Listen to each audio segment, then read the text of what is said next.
Pertama, Pak Ustaz, rakan saya bertanya, Pak Ustaz,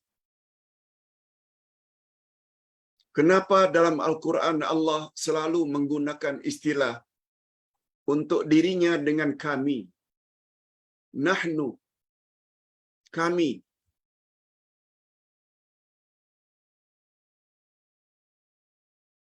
Kebanyakannya kami.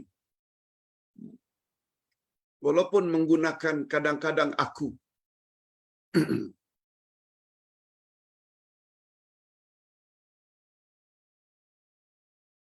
Aku umpamanya ayat 56 Az-Zariyat.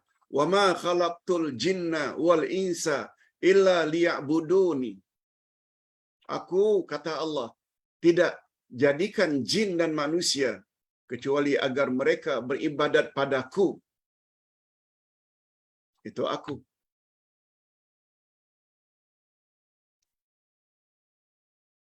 Dan beberapa ayat lain lagi. Tetapi yang paling banyak Allah gunakan istilah kami untuk dirinya. Jadi kawan saya tanya, Pak Ustaz, kalau saya jawab, saya akan tanya untuk mendapat jawaban yang sahih. Tapi dalam hati saya, sepertinya jawaban. Karena Allah Subhanahu wa Ta'ala mempunyai petugas-petugas dari kalangan malaikat yang kita panggil juga rasul-rasul Allah Subhanahu wa Ta'ala. Dalam pelajaran akidah yang lalu, Jumat 2 minggu yang lalu, kita dah sebut iman kepada malaikat. Bahawa malaikat juga adalah rasul-rasul Allah, utusan-utusan Allah. Sebagaimana juga terdapat rasul-rasulullah dari kalangan insan. Nabi Nuh, Nabi Ibrahim, Ismail, Ishak, Musa, Isa, Nabi Muhammad itu Rasulullah dari kalangan insan. Tapi jangan batasi Rasul-Rasulullah dari kalangan insan. Ada satu lagi, yaitu malaikat. Allah tidak cabut nyawa manusia atau makhluk yang bernyawa, kecuali Allah wakilkan kepada malakal maut atau Israel. Allah tidak pergi ke kuburan bertanya kepada orang yang baru mati, tapi Allah utus Munkar wa Nakir. Allah tidak turunkan hujan sendiri, tapi melalui malaikatnya bernama Mikail. Begitulah seterusnya.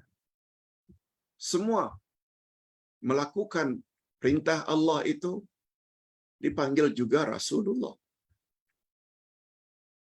Agaknya, kata yang bertanya, karena apa saja yang Allah buat itu, Allah buat bersama malaikat-malaikat. Tapi saya tak keluarkan sebab saya tak berani pemahaman macam itu betul atau tidak. Saya minta beliau sabar menunggu saya mendapat jawaban dari guru saya. Hadirin dan hadirat rahimakumullah. Apa yang ada di dalam hati Puan, kami itu membawa makna selain Allah juga ada malaikat-malaikat penolong. Memang ada sebahagian ulama yang berpendapat begitu. Tapi pendapat itu tidak kuat. Pendapat itu tidak kuat. Dibantah oleh pendapat yang Ustaz akan sebut sebentar lagi. Allah menggunakan istilah kami dalam bahasa Arab.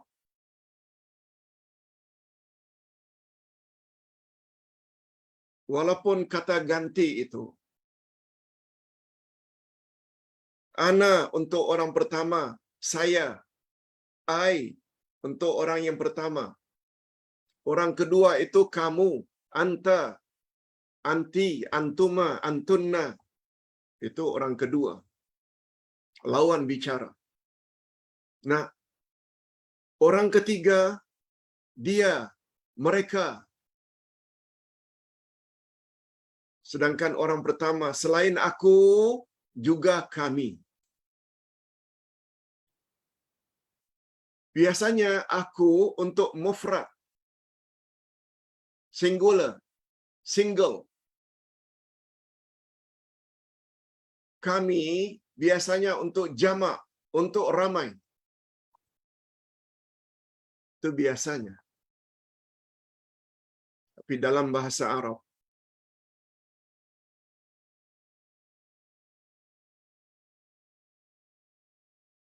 bila kata ganti untuk pihak yang pertama, aku atau kami, padahal orang pertama ini adalah satu, tapi dia gunakan istilah kami, dia membawa faedah litazim, untuk menyatakan keagungan, untuk menyatakan kebesarannya. Yes, itu dia jawaban yang betul. Begitu kata semua ulama tafsir. Allah, semua kita tahu, Maha Esa. Qul huwallahu ahad. Katakan Allah itu tunggal, esa, satu.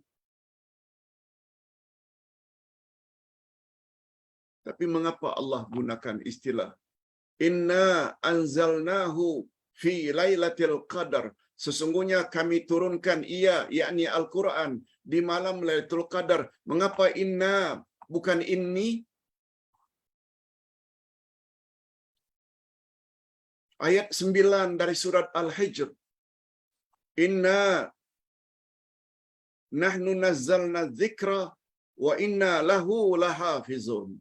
Sesungguhnya kamilah yang menurunkan Al-Quran dan kami pula lah yang akan memeliharanya daripada dipalsukan. Ayat 44 dari surat An-Nahlu. Wa anzalna ilaika dzikr. Kami turunkan kepada engkau, hai Muhammad, Al-Quran.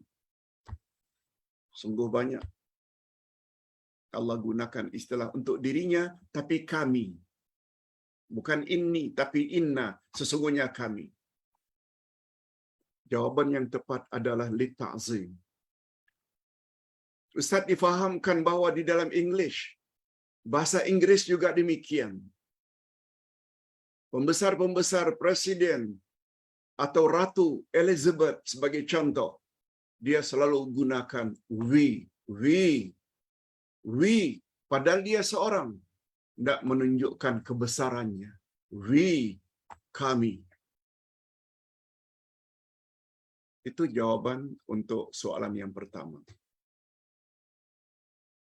Itu sebabnya di antara syarat utama menafsirkan Al-Quran, mesti tahu bahasa Arab dan gramernya atau qawaidnya. Nahu, saraf, ini, itu. Ilmu-ilmu dalam bahasa Arab perlu tahu. Jangan sampai tak tahu. Tak tahu akhirnya, oh, Allah gunakan nahnu, kami. Bermakna Allah itu banyak.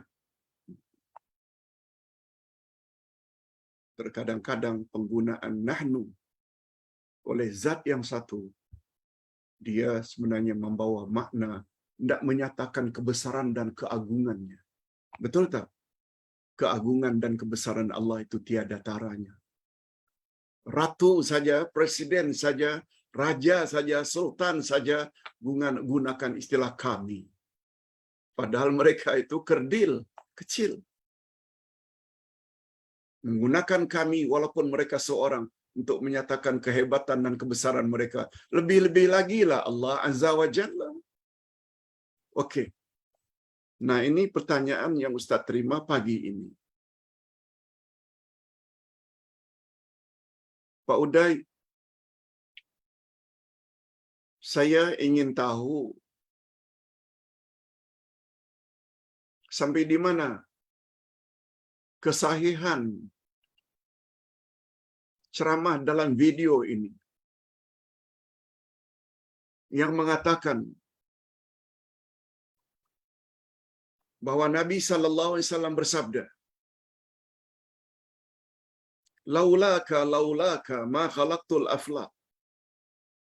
Kononnya hadis qudsi yang artinya Allah berfirman dalam hadis qudsi, kalaulah bukan karena engkau ya Muhammad, aku tidak merasa perlu mencipta makhluk ini, langit bumi, aku tak perlu menciptakannya. Aku tak perlu menjadikan langit dan bumi kalau bukan karena engkau. Hadisnya panjang dibaca oleh pendakwah ini. Sampai di mana kesahihan hadis ini? Hadirin dan hadirat rahimakumullah. Hadis yang dibacakan itu laulaka ma khalaqtul aflaq. Kalaulah bukan karena engkau hei Muhammad, aku tidak merasa perlu mencipta alam ini, langit dan bumi, tak perlu. Hadirin dan hadirat, kata ulama hadis, pakar-pakar hadis, antara lain Imam Asy-Syaukani, antara lain Syekh Nasaruddin Albani, dan yang lain-lain, Al-Hakim. Hadis tersebut tidak saja dhaif, bukan dhaif, malah lebih daripada dhaif, maudhu' maknanya palsu. Hadis palsu.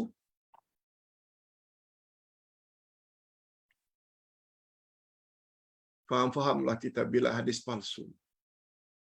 Karena nak menyatakan kehebatan Nabi Muhammad sallallahu alaihi wasallam, lalu kita bawa hadis palsu. Tolong para penceramah, para pendakwah,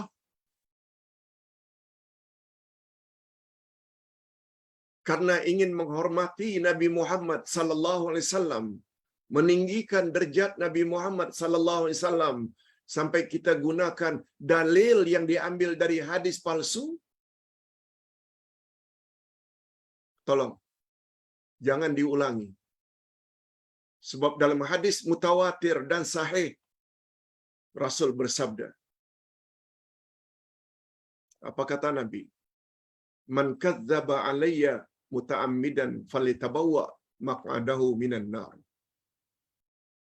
Siapa yang berdusta atas namaku, aku tak cakap, dia cakap, aku yang cakap.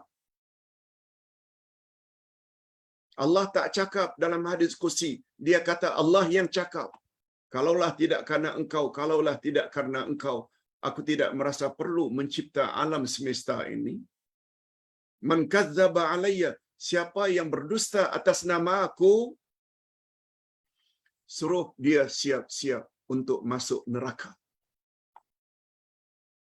Tolong jangan sebar-sebarkan. Sebab kata ulama hadis, jangankan hadis palsu, hadis dhaif pun tidak boleh disebarkan, kecuali yang menyebarkan hadis dhaif tersebut beritahu kepada audiens bahwa itu hadis dhaif.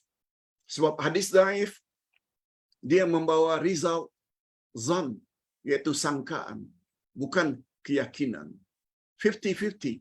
Mungkin Nabi ada sebut, mungkin Nabi tidak sebut. Itu kalau dhaif. Itu pun mesti sebut, oh hadis ini hadisnya dhaif. Apatah lagi terhadap hadis itu hadis palsu. Orang yang menyebarkannya dengan sengaja disuruh oleh Nabi supaya siap-siap untuk masuk syurga. Siap-siap untuk masuk neraka. Tak ada harap untuk masuk syurga. Neraka tempat orang yang suka menyebarkan hadis palsu. Na'udzubillahi min dzalik. Mudah-mudahan penjelasan Ustaz tadi jadi peringatan kepada kita.